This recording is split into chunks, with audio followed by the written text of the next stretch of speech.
Welcome to Ridhima kitchen. வாங்க இன்றைக்கி நம்ம வீட்டு கேரளா ஸ்டைலில் ஒரு நேந்திரப்பழ ரோஸ்ட்டு பார்க்கலாம். இது சாதாரண குழந்தைங்களுக்கு செஞ்சு கொடுக்குற ஒரு ரெசிபி. பெரியவங்களும் சாப்பிட்லாம், நல்லா ஹெல்த்தியான ஃபுட்டு.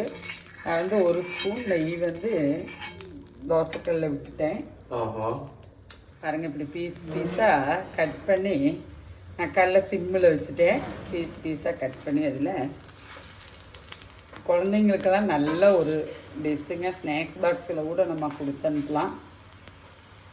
நம்ம வேக வச்சு கொடுப்போம். இப்படி நெய்யில் ரோஸ்ட் பண்ணி கொடுக்கலாம். இப்படி ஒன்று ஒன்றா அடுக்கி வச்சுட்டு இப்படி திருப்பி போட்டோம்னா சாதாரண எல்லோரும் செய்கிற ஒரு டிஷ்ஷு தான்.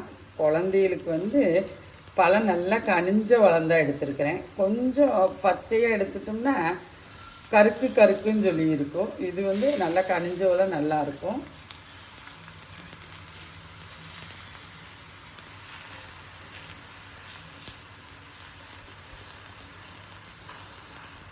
ரோஸ்ட் ஆகுது. குழந்தைகளுக்கு நல்லா ஹெல்த்தியான ஃபுட்டுங்க. இது நல்லா கனிஞ்ச வளம் எடுத்திங்கன்னா இனிப்பு நல்லாயிருக்கும். சர்க்கரை எல்லாம் தேவையில்லை. இப்படியே கொடுத்து பழக்கிறது ரொம்ப நல்லது. ரோஸ்ட் பண்ணி எடுத்துட்டேன்.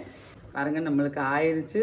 நல்லா ரோஸ்ட் பண்ணி வந்துடுச்சு. மேலே வேணுன்னா இனிப்பு வேணுன்னா கொஞ்சம் சர்க்கரை தூவி விட்டுக்குங்க.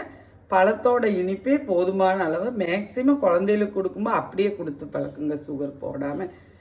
வாங்க நம்ம வீட்டில் சாப்பிட்லாம். நன்றி, வணக்கம்.